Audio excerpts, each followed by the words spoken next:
Hi, everybody. It's Stefan Molyneux from Free Domain Radio. I have Alan West on the line, an American political commentator, former member of the U.S. House of Representatives, and a retired U.S. Army lieutenant. Also, and primarily for the purposes of this conversation, a member of the Citizens Commission on Benghazi, and a new book, author, Guardian of the Republic. Thank you so much for taking the time today. Well, thanks for having me with you, Stefan. So, Benghazi. A lot of liberal commentators and even some of the conservative side are saying this is not a significant issue. It was, mistakes were made in the usual phrase. I disagree with that. I think it is actually quite a significant issue, more to do with geopolitics and arms sales.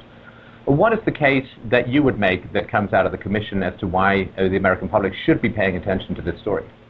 Well, it's a breach of the level of trust, and, having served in combat zones, I mean, how can you believe that civilian leadership is going to, truly look out for your best interests if we see that 4 Americans can die and no one really cares about it? Furthermore, they can continue to perpetuate a lie, which we see with this anti-Islam video, and deny the proper type of security and resources that should have been there in Benghazi to protect an ambassador. This cannot be the new normal in the United States of America. The last time an ambassador lost his life, I believe it was in Afghanistan. It was during the Carter administration. And now here it is, almost 40 years later, and we're having it happen in the Obama administration. This is a black eye on America, and the survivors, we should care about them. We should make sure that the truth is out there for the American people, but also those survivors. Their faces should be brought to the forefront. And I think the similar question is, what was Ambassador Christie doing in Benghazi, Libya, which is a hotbed, a center of radical Islamic jihadist activity on 9/11? Right. It seems also that one of the narratives that had to be changed was this disastrous result of multi-year foreign policy on the part of the Obama administration. I believe you could make a strong case that it would have had a material effect on the election that was a few weeks after the incident. The phrase stolen election is a very incendiary one, but it seems to me that if the American public had had the right information, they may have made a different decision on the re-election of Obama. Well, I think you're absolutely right, and this is where you see the complicity of the liberal progressive media. If Benghazi had happened with a Republican president, I can guarantee you that every single media outlet would have been hammering that Republican president and would have made a difference in the elections of 2012. How many times were we subjected to front-page New York Times stories about Abu Ghraib?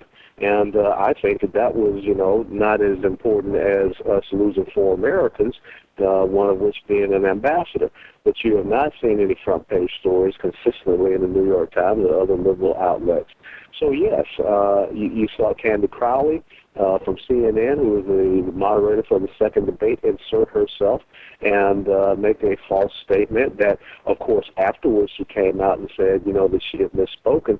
But, the optics, the moment had passed away. The debate was over, and no one was paying attention to her recanting or retraction of what she had said.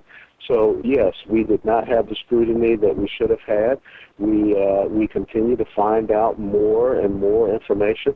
If it had not been for a citizen watchdog group, Judicial Watch, we still would not know about these emails that they were able to get unredacted due to a lawsuit that they filed against the Obama administration.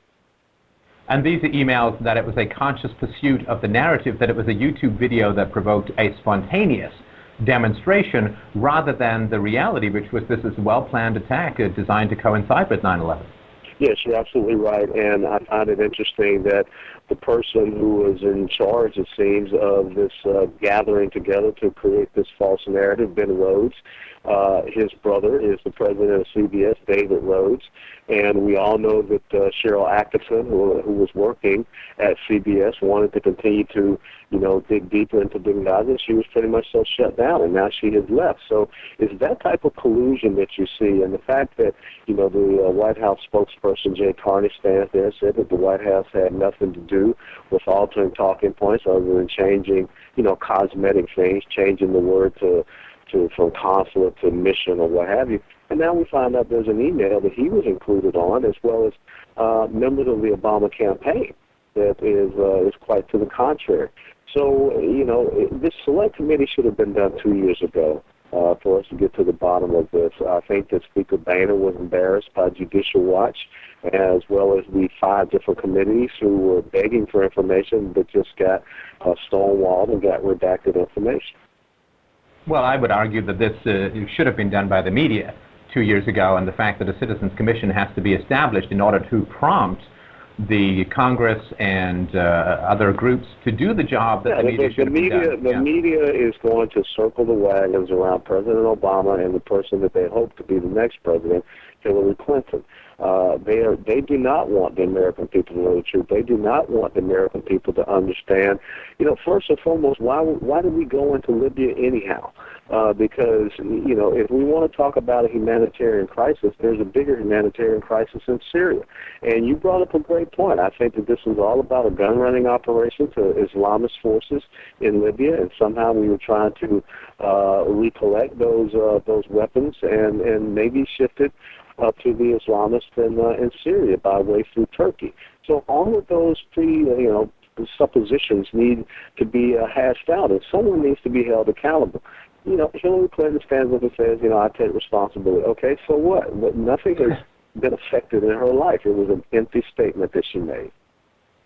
Well, and it does matter now. I mean, if prior to an election, information was withheld from the American public that sources high up or actors high up in the White House administration were knowingly lying to the American public about a disaster that happened on 9/11 and attempting to keep from the American public the information that some of the weapons used against the mission in Libya were supplied by the American government through UAE, through Turkey, and through Qatar to Islamic insurgents. I mean, that would have been a shell shock of a revelation to occur late in the campaign. Well, you're absolutely right. And even still to today, this is a violation of U.S. statute, because we are not supposed to be providing armament, weapons, to aiding and abetting, terrorist forces, the enemy.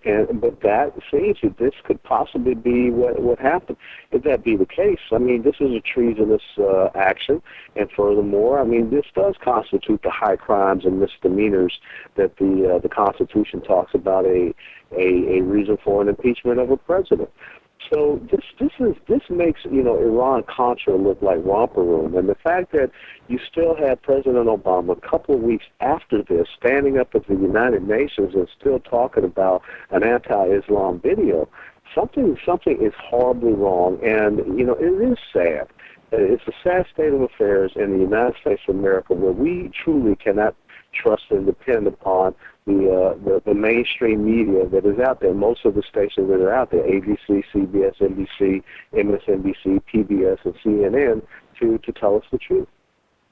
Well, of course, fortunately, the Commission has the Internet now, which is very helpful in trying to get this information out. What chance do you think that independent inquiries or even congressional inquiries have of piercing the, as you call it, the circling of the wagons around Obama and getting the relevant information to the American public? Well, I think that the Select Commission is going to be very important. It is vital that the 30-some-odd survivors that have been hidden away, rumors are about them having to sign non-disclosure agreements. They need to be brought to the forefront. And the critical people that are part of this need to be brought before this commission.